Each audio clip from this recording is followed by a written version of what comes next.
नमस्कार दोस्तों, मेरा नाम है विमल सिंह। बालाजी स्टडी अड्डा में आपका स्वागत है। सुपर टेट 2022 के लिए हम आपको टॉपिक वाइज सारे कोर्स कंप्लीट करा रहे हैं। तो साइंस पोर्शन हमारा चल रहा है, इसके अंतर्गत क्लास नंबर 16 देखी थी। इससे पहले हमने जो चैप्टर देखा था साइड माई बटन में पिछला वाला वीडियो आपको मिल जाएगा, जिसमें हमने दूरी, मापन, मात्रक, इस पर बेस्ड चीजें जो है वो देखी थी। आज हम क्लास नंबर 17 में मिश्रित प्रश्न देखेंगे 15, जिसमें अभी तक जितनी चीजें हम पढ़ चुके हैं इसी पर बेस्ड क्वेश्चन होंगे। जितने भी आप ब्लू से लिखा हुआ देख रहे हैं, ये सारी चीजें हम करा चुके हैं आपको। इसी पर बेस्ड क्वेश्चन देखेंगे, बाकी चीजें हम आगे जो है वो देखेंगे। तो चलिए शुरू करते हैं प्रश्न नंबर 1 से। सबसे पहला प्रश्न है कि जब ताप बढ़ता है तो उसके साथ द्रव की जो श्यानता है उस पर क्या प्रभाव जो है वो देखने को मिलता है। बढ़ती है, घटती है, अपरिवर्तित रहती है, द्रव की प्रकृति के अनुसार बढ़ या घट जो है वो सकती है। तो बताइए इनमें से कौन सा जो है वो सही होगा। श्यानता होता क्या है ये चीज आपको पता होना चाहिए। तो आप कहेंगे कि इंग्लिश में इसे कहते हैं विस्कोसिटी, VIS लिख भी देते हैं यहाँ पर, VISCOSITY,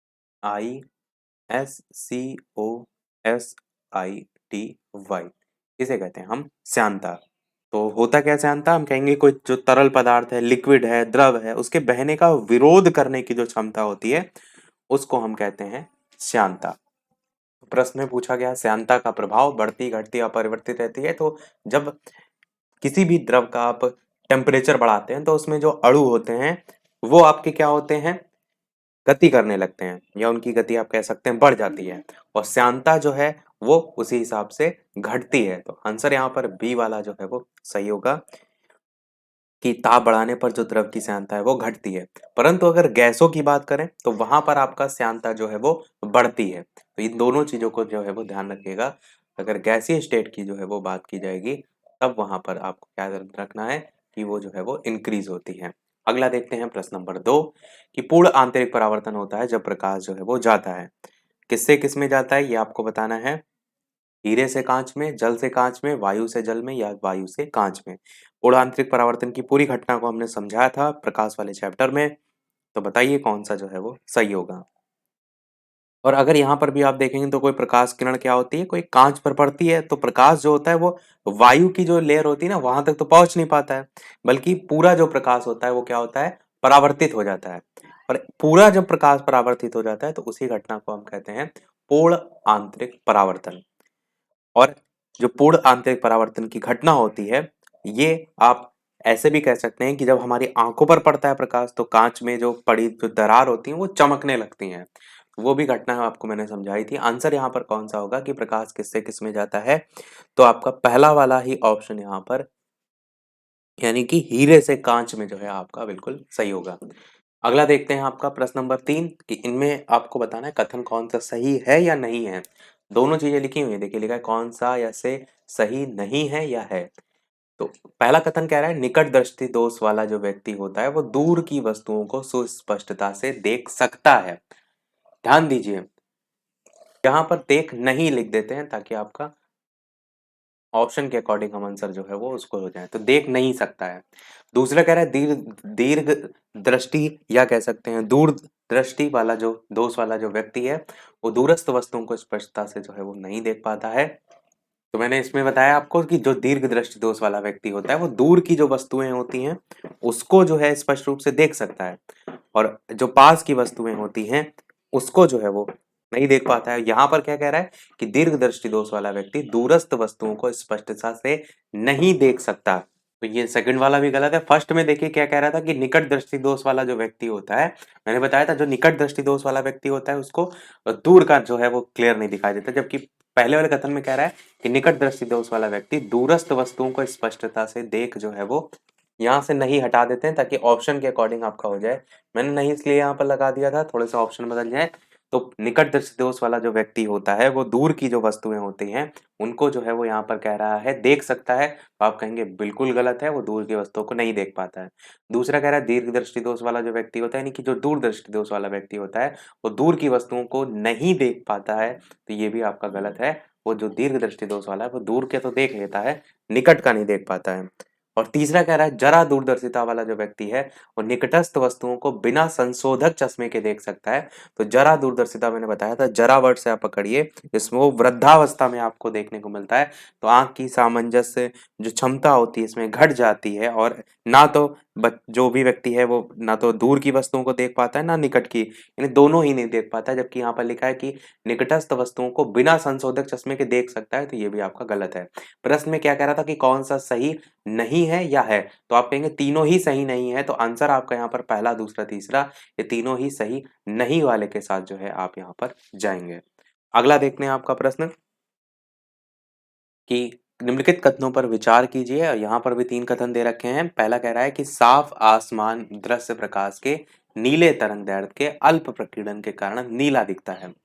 दूसरा, वायुमंडल में प्रकाश का रक्त भाग नीले प्रकाश की अपेक्षा अधिक जो है वो प्रकीर्णन जो है वो प्रदर्शित करता है। और तीसरा कह रहा है वायुमंडल की अगर अनुपस्थिति होगी तो उसमें प्रकाश का प्रकीर्णन जो है वो नहीं होगा और आकाश कृष्ण जो है वो दिखाई देगा। अब यहाँ पर भी आपको ये बताना है कि कौन सा सही है या नहीं सही है। दोनों यहाँ पर कंडीशन है, सही या नहीं सही, दोनों में से आपको छांटना है। तो चलिए आंसर की बात करते हैं। यहाँ पर आपका मैंने थर्ड वाला क्लियर आपको बताया था कि क्या होता है प्रकाश का प्रकीर्णन। जब प्रकाश की कोई किरण आती है या सूर्य का प्रकाश ही आता है तो वायुमंडल जो होता है हमारे उसमें अनेक छोटे छोटे कण होते हैं, वायुमंडल की परतें होती हैं, तो उनसे टकरा कर क्या होता है प्रकाश फैल जाता है। तो यहाँ पर कह रहा है वायुमंडल की अनुपस्थिति में, अगर वायुमंडल हो ही ना तो क्या प्रकाश का जो प्रकीर्णन होगा है वो होगा, आप कहेंगे नहीं होगा। तो वही यहाँ पर लिखा है कि प्रकाश का प्रकीर्णन नहीं होगा। और आकाश कैसा दिखाई देगा, कृष्ण दिखाएगा। कृष्ण का मतलब यहाँ पर जो काला रंग है वो दिखाई देगा। तो ये भी सारी चीजें हमने देखी थी, तो केवल थर्ड वाला ऑप्शन जो है इसके साथ हम जाएंगे, ये आपका सही होगा। पहला जो ऑप्शन नीला दिखने का दे रखा है मैंने बताया था क्यों दिखता है, तो ये भी कट जाएगा और दूसरा वाला ऑप्शन भी कट जाएगा। अगला देखते हैं आपका पांचवा प्रश्न, जब किसी सेविंग ब्रश को पानी से निकाला जाता है तो क्या होता है, उसके जो बाल होते हैं वो आपस में चिपक जाते हैं। तो ये किस घटना के कारण होता है, श्यानता, पृष्ठ तनाव, घर्षण, प्रत्यास्था। ये आपका किसके कारण होता है, आपको पहले मैंने बताया है कि क्या होता है आपका सरफेस टेंशन। तो आंसर यहाँ पर सबसे पहले तो आप कहेंगे पृष्ठ तनाव जो है सही होगा। पृष्ठ तनाव क्या होता है, अगर मैं आपसे कहूं कि आप अपने आप को सिकोड़ लीजिए, अब जैसे आपने आपने हाथ आपने फैला दिए, अगर मैं आपसे कहूं आप अपने आप को कम से कम क्षेत्रफल में लाने का प्रयास कीजिए, तो जैसे एक व्यक्ति ये है आपका नॉर्मल जो है क्षेत्रफल के, पर अगर ये सिकोड़ लेगा तो ये अपने हाथ क्या करेगा एकदम नीचे यूं कर लेगा, और ये एकदम इस प्रकार से हाथ नीचे कर लेगा, मतलब एक कह सकते हैं आप इसको पूरा ऐसे सटा लेगा हाथ। और इसी प्रकार जो उसके पैर होंगे वो भी आपस में जो है वो चिपका लेगा। तो इस प्रकार से क्या है, ये अपने आप को कम से कम क्षेत्रफल में लाने का प्रयास करता है। सेम चीज पृष्ठ तनाव के साथ होता है। आपको इस व्यक्ति से नहीं समझना है, मैंने केवल आपको एक एग्जाम्पल के जरिए समझाने का प्रयास किया कि पृष्ठ तनाव में भी यही होता है कि जो भी आपका लिक्विड फॉर्म ही हो गया वो कम से कम क्षेत्रफल घेरने का प्रयत्न करता है। जैसे आप देखते हैं एक बूंद जल की, एक जो बूंद होती है वो किसका उदाहरण है, पृष्ठ तनाव का उदाहरण है, सबसे ज्यादा पूछा जाता है यहाँ से क्वेश्चन। तो ये भी क्या करती है, वो एक गोल आकार तभी ले पाती है कि वो कम से कम जो है वो एरिया जो है वो ले पाए और कम से कम क्षेत्रफल ले पाए। तो यही चीज आपको शेविंग ब्रश में भी देखने को मिलती है। जब उसके बाल आपस में चिपक जाते हैं, वो इसीलिए चिपक जाते हैं कि पृष्ठ तनाव के कारण वो क्या करते हैं, वो कम से कम आपस में चिपकने का प्रयास करते हैं, कम से कम क्षेत्रफल घेरने का प्रयास करते हैं। तो बी वाला पृष्ठ तनाव यहाँ पर सही होगा। अगला, एक मनुष्य द्वारा भूमि पर लगाया गया दबाव जो है सबसे अधिक कब होता है, जब वो नीचे भूमि पर लेट जाता है, एक पैर की जो पादा उंगली है उस पर खड़ा रहता है, या जब वो दोनों पैर की जो भूमि है उस पर सपाट जो है वो रख कर खड़ा होता है, या उपयुक्त सभी समान दबाव उत्पन्न करते हैं। बताइए कौन सा इनमें से जो है वो सही होगा। आंसर की बात करते हैं इन चारों में से। तो जब कम, जितना से ज्यादा कम क्षेत्रफल होगा, अगर आप देखते हैं कि आप कोई दीवार है और दीवार में आपको क्या लगाना है, कील लगानी है, तो कील इतनी मोटी है तो आप कील उसमें ठोकेंगे तो जाएगी नहीं। जितना उसका क्षेत्रफल एरिया कम होता है, आप देखते हैं आगे जितनी नुकीली होती है, यानी कि जितना उसका क्षेत्रफल कम होता है उतना ही उस पर जो दाब होता है, प्रेशर जो होता है वो उतना ज्यादा लगता है। तो जितनी नुकीली होती है, आप देखते हैं अगर कील लगाते हैं दीवार में, जितनी नुकीली होती है वो दीवार में उतनी आसानी से जो है वो धंस जाती है। पर अगर उसका क्षेत्रफल ज़्यादा होगा तो आप उस पे दाब तो लगाएँगे, प्रेशर तो लगाएँगे, पर वो दीवाल में नहीं जाएगी। क्लियर हुआ आपको? यही चीज़ यहाँ पर भी है कि जितना क्षेत्रफल जो है वो कम होगा, तो अगर वो नीचे भूमि पर लेट रहा है, तो लेटने पर पूरा क्षेत्रफल इस प्रकार से फैल जाएगा। तो क्या दबाव लगेगा? तो आप कहेंगे ऐसे में तो नहीं, कम से कम आपका होना चाहिए। दूसरा कह रहा है जब वो एक पैर की जो पादा उँगली है उस पर खड़ा होता है, तो ये एक कंडीशन हो सकती है। तो बी वाला आपका ऑप्शन यहाँ पर हो सकता है। सी कह रहा है जब वो दोनों पैर की जो भूमि है उस पर सपाट रखकर खड़ा होता है, तो दोनों पैर जब रख रहा है उससे अच्छा तो बी वाला ही ऑप्शन है। और डी वाला कह रहा है सभी स्थिति समान है, तो ये भी गलत है। तो बी वाला ही आपका ऑप्शन सही होगा, जब वो एक पैर की जो पादा उँगली है उस पर खड़ा होता है, वो स्थिति तो होती है जब उस पर उसके द्वारा लगाया गया दाब जो होता है वो सबसे अधिक जो है वो होता है। 7वां प्रश्न, संचार में प्रयुक्त फाइबर ऑप्टिक केबल किस सिद्धांत पर जो है वो काम करता है? बताइए कौन-सा इनमें से जो है वो सही होगा? पहला कह रहा है आपका प्रकाश के नियमित परावर्तन, दूसरा कह रहा है प्रकाश के विकिरण परावर्तन, तीसरा कह रहा है प्रकाश के अपवर्तन और चौथा कह रहा है प्रकाश के पूर्ण आंतरिक परावर्तन। तो बताइए इनमें से कौन-सा जो है वो सही होगा? आंसर की बात करते हैं तो संचार में प्रयुक्त जो फाइबर होता है ऑप्टिकल केबल वो डिपेंड होता है या किस सिद्धांत पर होता है? तो आपका ऑप्शन यहाँ पर प्रकाश के पूर्ण आंतरिक परावर्तन जो है आपका ऑप्शन यहाँ पर डी वाला जो है वो सही होगा। इस घड़ के कारण इस सिद्धांत पर जो है वो ये कार्य करता है। एग्जाम्पल ही आपको बेसिकली याद भी रखने हैं क्योंकि अधिकतर जो प्रश्न बनते हैं वो एग्जाम्पल से ही जो है वो बनते हैं। साथ ही साथ वीडियो पसंद आए तो लाइक और शेयर जरूर करते रहिएगा। इसी प्रकार अच्छे अच्छे प्रश्न हम प्रैक्टिस करते रहें। अगला प्रश्न देखते हैं कि श्री सीवी रमन जो है उनको किस क्षेत्र में कार्य करने के लिए नोबेल पुरस्कार से सम्मानित जो है वो किया गया? ध्वनि मापी, प्रकाश प्रकीर्णन, रेडियोधर्मिता, क्रायोजेनिकी। बताइए इनमें से कौन सा जो है वो सही होगा? श्री सीवी रमन के संदर्भ में जो है वो पूछा गया है। तो आंसर की बात करते हैं इन चारों में से, तो आपका ऑप्शन यहाँ पर सेकंड वाला यानी कि प्रकाश का जो प्रकीर्णन है वो जो है वो सही होगा। प्रकाश का जो प्रकीर्णन है इसके क्षेत्र में जो है जो सीवी रमन है इनको जो है पुरस्कार मिला था। कौन सा पुरस्कार? तो आप कहेंगे नोबेल पुरस्कार जो है वो सम्मानित किया गया था। अगला देखते हैं आपका 9वां प्रश्न कि एक अवतल दर्पण के वक्रता केंद्र पर रखे वस्तु का प्रतिबिंब जो है वो कहाँ बनेगा? मैंने आपको बहुत ही अच्छे तरीके से चीजें समझाई थी कि आपका किस प्रकार से मुख्य अक्ष होता है, कहाँ पर आपका कोई दर्पण जो है वो रखा रहता है। अवतल दर्पण की बात की गई है तो हम इस प्रकार से जो है वो दर्शाते हैं अवतल दर्पण को, और कह रहा है कि इसके वक्रता केंद्र पर रखे गए वस्तु का प्रतिबिंब। तो आपका ये मान लीजिए वक्रता केंद्र है, तो आपकी यहाँ पर कहीं फोकस बिंदु होगा और वक्रता केंद्र पर अगर रखा है कोई वस्तु, तो मैंने बताया था ना कि किस प्रकार से आपका प्रतिबिंब बनेगा, तो वहीं पर ही आपका प्रतिबिंब बनेगा उसके नीचे, वो भी उल्टा। तो वक्रता केंद्र ही आपका आंसर जो है वो हो जाएगा। मैंने बताया था ना कि जब यहाँ पर रखा होगा तो यहाँ पर प्रतिबिंब बनेगा, फिर और आगे बढ़ाएंगे तो ये भी आगे बढ़ेगा। जब वक्रता केंद्र पर होगा तो वक्रता केंद्र पर ही रहेगा, फिर और इधर आगे बढ़ेगा तो यहाँ हो जाएगा, और यहाँ होगा तो और सबसे लास्ट में। ऐसे करके पूरी कंडीशन मैंने आपको जो है वो बताई थी। नहीं देखा हो तो अलग से सुपर टेट के लिए प्लेलिस्ट मैंने बना दी है, उसमें जा करके इससे पहले के सभी वीडियो देख लीजिएगा। सी वाला ऑप्शन यहाँ पर वक्रता केंद्र पर जो है वो सही होगा। अगला देखते हैं आपका 10वां कि एक समतल दर्पण की वक्रता त्रिज्या जो है वो क्या है? शून्य है, अनंत है, शून्य और अनंत के बीच कुछ भी है, या फिर इनमें से कोई नहीं। तो समतल दर्पण के लिए जो है वो पूछा गया है। समतल दर्पण के लिए मैंने सारी कंडीशन भी आपको बताई थी। समतल दर्पण में भी क्वेश्चन जैसे इससे पहले पूछा गया वो पूछा जा सकता है। बाकी आंसर की बात करते हैं तो अनंत पर जो है आपका सही होगा। एक समतल दर्पण की जो वक्रता त्रिज्या होती है वो क्या है? तो आप कहेंगे अनंत पर जो है वो होती है। अगला है आपका प्रश्न नंबर 11 कि धातु के टेबल पर रखा गर्म कॉफी का जो कप होता है वो किस विधि से ठंडा होगा? चालन एवं विकिरण के द्वारा, चालन एवं संवहन के द्वारा, संवहन एवं विकिरण के द्वारा, या फिर चालन, संवहन, विकिरण और वाष्पीकरण के द्वारा। तो बताइए इनमें से कौन सा जो है वो सही होगा?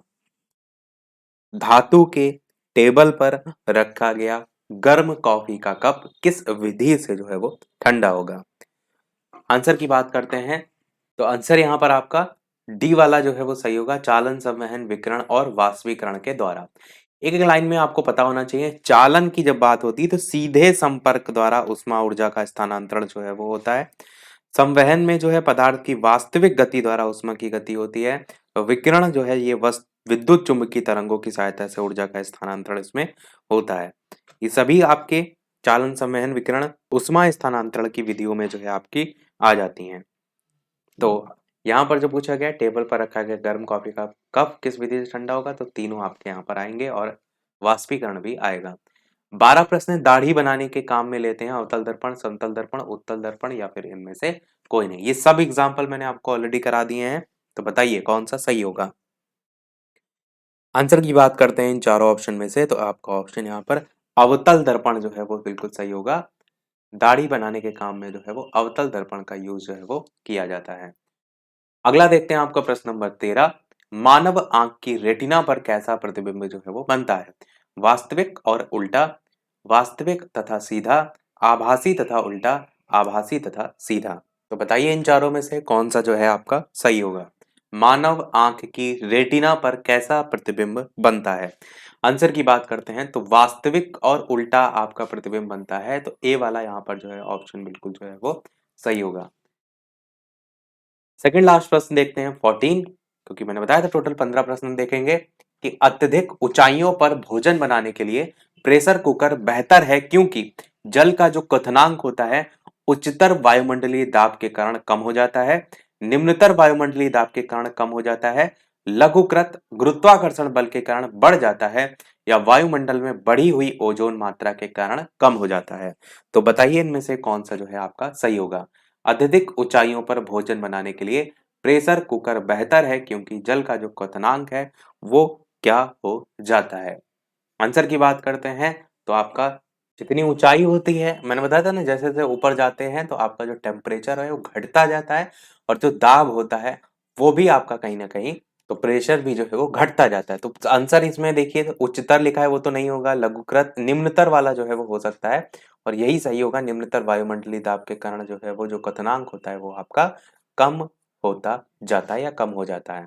चलिए देखते हैं हमारा अगला और इस वीडियो का लास्ट प्रश्न, और इसके बाद एक प्रश्न हम आपसे भी पूछेंगे कि खतरे के संकेतों के लिए लाल प्रकाश का प्रयोग किया जाता है, क्योंकि इसका प्रकीर्णन सबसे कम होता है, ये आंखों के लिए आरामदायक होता है, इसका सबसे कम रासायनिक प्रभाव होता है, या हवा द्वारा इसका अवशोषण जो है वो आपको बताना है सबसे कम होता है। कौन सा इनमें से जो है वो सही होगा। साथ ही साथ चैनल पर नए हो तो सब्सक्राइब करके जुड़ जाइएगा। जो वीडियो आप देख रहे हैं इसकी लाइव टाइमिंग शाम के 8 बजे की है, तो लाइव आकर भी वीडियो देख सकते हैं, और एक और टाइमिंग है दोपहर के 3 बजे की, तो उसको भी आप आकर के देख सकते हैं। तो बताइए इनमें से कौन सा जो है वो सही होगा। आंसर की बात करते हैं इन चारों में से, तो आपका ऑप्शन यहाँ पर बिल्कुल, आपका ऑप्शन यहाँ पर पहला वाला, इसका जो प्रकीर्णन होता है वो सबसे कम होता है, ये आपका सही होगा। और ये भी मैंने बताया था कि जो तरंगदैर्घ्य होता है वो लाल रंग का सबसे ज्यादा होता है, और जिसके कारण जो वायुमंडल है उसमें उपस्थित जो सूक्ष्म कण होते हैं उनके द्वारा जो प्रकीर्णन होता है इसका सबसे कम होता है, और यही कारण होता है कि आप दूर से रेड कलर जो होता है उसको देख सकते हैं। इसीलिए जो खतरे के संकेत होते हैं वो लाल रंग के बनाए जाते हैं, तो आपका पहला ऑप्शन ही यहाँ पर जो है वो सही हो जाएगा। सभी प्रश्न हुए हमारे समाप्त। अब एक प्रश्न आपके लिए भी, जैसे कि सभी वीडियो में हम आपसे एक नए प्रश्न पूछते हैं, तो इस वीडियो का आपके लिए प्रश्न है जिसका आंसर वीडियो के मेन कमेंट में आपको बताना है, और इसको हम करा भी चुके हैं कि यदि किसी दर्पण को थीटा कोण से घुमाया जाए तो परावर्तित किरण का जो घूर्णन होगा वो क्या होगा। ए ऑप्शन है 0, बी ऑप्शन है थीटा, सी ऑप्शन है 2 थीटा, और डी ऑप्शन है 1। तो कौन सा इनमें से सही होगा, अपना आंसर वीडियो के मेन कमेंट में बताइएगा। इससे पहले हम इसको करा चुके हैं, तो उम्मीद करते हैं सभी का आंसर जो है वो अवश्य आएगा। तो आज वीडियो में फिर इतना ही रखते हैं, मिलते हैं अगले वीडियो में कुछ नए प्रश्नों के साथ, नए टॉपिक के साथ। तब तक के लिए नमस्कार, जय हिंद।